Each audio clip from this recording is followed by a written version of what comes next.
In this session, we're going to learn how to protect or secure programs in the SAP system. We'll see the reasons why we need to do that, and we also see what are the options for protecting the programs.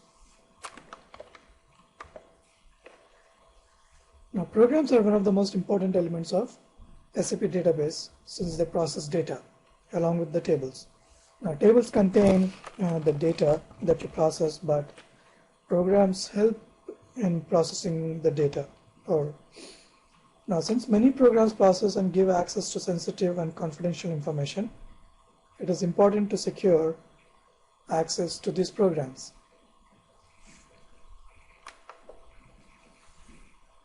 Many auditors recommend that users are not given access to executing programs directly in the production system. Majority of users in a production environment do not need access to execute programs directly to view or process data. They view data through transaction codes, meaning if there is a program in the SAP system, majority of the production users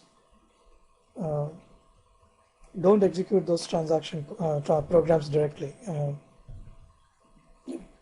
They do it in some other way, like executing transaction code. But some people do need access to execute programs, especially custom programs directly. So apart from SAP standard programs that could be executed, customers develop their own reports and programs which people would like to execute in the production system. To execute programs, users either use the transaction code SE38 or SA38. So many times as a security administrator, you would be requested to give access to either SE38 or SA38 transaction codes to the users in the production system, because these are the two transaction codes using which people can execute programs. Now, the difference between SE38 and SA38 is that using SE38, you can actually, if you have proper authorizations, using SE38, you can actually create or modify programs in the SAP system. But there are some caveats to that. Again, just having SE38 is not good enough. To create a program, you also need to have a developer key for your ID in the system. So you cannot create programs just because you have access to SE38. Now, whereas SA38, on the other hand, is used for executing programs, which is what majority of the people in production system would need to execute programs. So instead of assigning SE38, you could assign, or if they request request access to execute programs directly, you could assign SA38. Now, executing of the programs is controlled by the authorization object S_program. So this is one of the most important objects in the SAP system, because it allows the users to execute programs in the system. Now, most common transaction code which users ask for executing programs is SE38, because SE38 can be used for executing programs, but SE38 does more than what SA38 does. So as a good as audit practice, SA38 or SE38 should not be assigned to users in the production system. That is what auditors recommend, not to assign SA38 or SE38 in the production environment. Now, what is the reason why one of these two transaction codes should not be assigned to the users? Now when you assign SA38, let's say to production users, every user must have the same authorizations for the object s_program to get to SA38. Now once the user gets into SA38, once the user is able to execute SA38, if there are no proper controls in place, the user can attempt to execute any program in the SAP system. Now whether he is able to successfully execute the programs or not is dependent on some other factors. But once the user gets into SA38, he can at least try to execute any program in the SAP system. Now, the object s_program has two fields in it. One is the action field, the other is the authorization group field. Now, if there is no value in the authorization group field of the program, then when the user executes a program, the execution of the program will begin. So what are the different risks presented by the transaction SA38? Many SAP programs and reports are delivered with no authorization group values, meaning there is no proper security built by default on many of the SAP programs. So when users have access to SA38, any program that is not assigned to an authorization group, the users can execute those programs.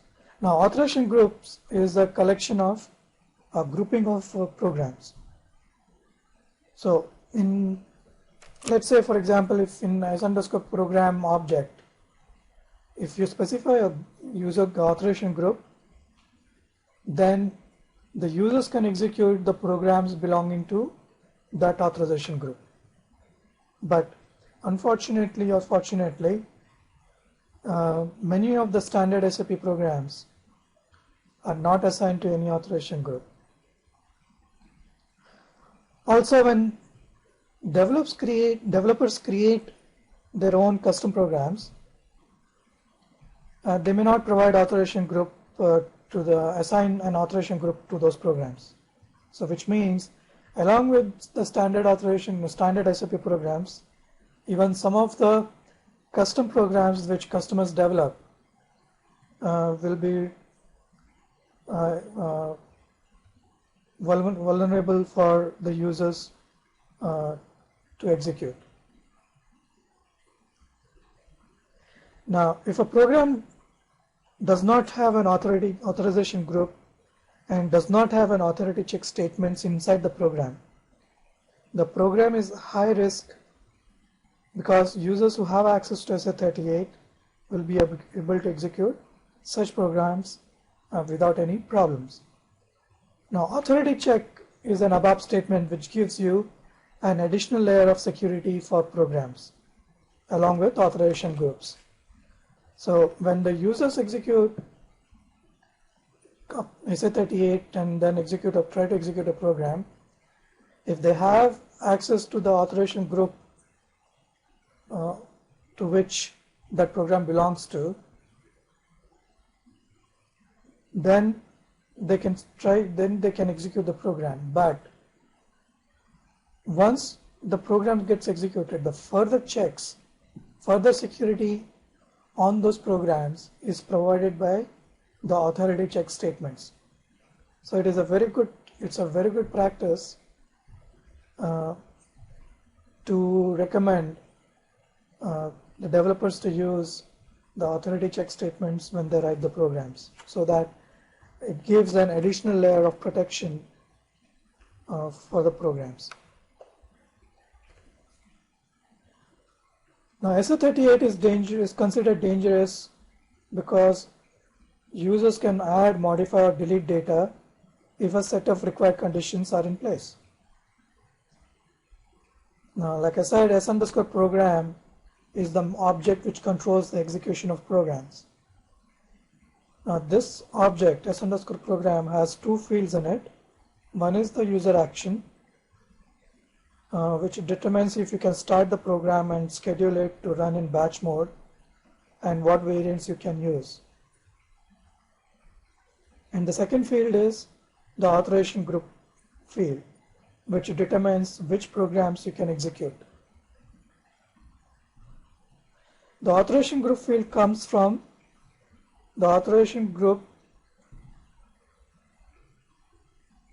in the attributes of an ABAP program. So if you look at the attributes of an ABAP program, you can find out which authorization group or does that program belong to. We'll see that in our demo. So you can see this attribute in using the transaction SE38. You can't see that in SA38. Attributes of a program can be seen only in the transaction SE38. Now another reason why SA38 should not be assigned is the system performance. Now if a program that a user is executing is extracting data from tables which contain a large amount of records, and if the program is badly coded, I mean it's not indexed properly, or if it is not sorted, if the data is not extracted on a sort, then the extraction of data could take a lot of time. It may go into endless loop because the user may not have given proper selection criteria. So let's say a few people start using this such programs and they hit a huge amount of data from tables. The system will keep occupying the system processes for those users, and the other users who want to use SAP system, when they execute something in the SAP system, the system will not be in a position to allocate processes for those users. So those users will be in, they will see the activity that they have performed to be in a hung mode. So system performance gets affected if the program is coded badly and the users who are executing the transaction SE38 or their program do not give proper selection criteria. Now another reason is confidentiality of data. Now if the program s_program object is not properly controlled, then if a user can execute a confidential data, let's say a report which gives out somebody's salary information with social security number and all. So anybody who has access to SE38 can see that information. So the data confidentiality is also at risk if you give access to SE38. Now again, this is provided the programs are not controlled properly. So to control access to programs and for s_program to be effective, the ABAP programs must have an authorization group assigned to them in the attributes of the program. So every program in the SAP system, to put proper controls in place, one of the first things that needs to be done is the programs need to be assigned to authorization groups. If a program does not have an authorization group assigned, the system does not carry out a check for s_program. For this reason, you may want to always assign an authorization group to programs created by customers. So if a program is not assigned to any authorization group, those programs can be executed using SE38 without any problems. So as a good security policy, as a good security practice, when a developer creates a program, it is always a good idea, it's always a good practice to first assign that program to an authorization group. And number two, it is highly recommended that you encourage the developers to use the authority check statement in the programs that they're writing, the program that they're creating. So authority check statements give additional layer of security for the programs. So if you don't assign SA38 or SA38 to users, then what are the alternatives that the users have to execute the programs? Now, you can assign SA38 to the users in the production system, provided you have a very good policy to assign programs to the authorization groups. But that's again, you'll also have to find out what programs the users would need access to SAP standard programs, because many of the SAP standard programs are not assigned to authorization groups. So every time a user needs access to a program, you need to find out what programs they are going to execute and ensure that those programs are assigned to authorization groups. But protecting SA38 using authorization groups is still better than giving blind access to transaction SA38. But then the problem is many of the SAP standard programs are not assigned to authorization groups. So if you assign SA38 to users, those users can still execute two kinds of programs. They can execute the programs which belong to the authorization group which they are authorized to, and also they can execute programs which are not assigned to any authorization groups. So there is a loophole using the authorization group concept, but it is still better than giving blind access to all programs. Now the second alternative that we have is creating a custom program specific transaction code. For every program that the users need access to, you create a transaction code. So you totally avoid, in this case, you totally avoid giving access to the transaction SA38 or AC38. Instead, what you do is, for every program that the users are going to use, you create a custom transaction code and give access to those transaction codes through a role. Now, the problem in this case is you will be constantly, whenever a new report is created, the developers will somebody is going to create a custom transaction code for it. So as a security administrator, to give access to those programs and reports, or the new programs and reports, you will have to modify a role. So role maintenance is something that you will have to do quite frequently in this case, where the choices for creating custom transaction codes for every program.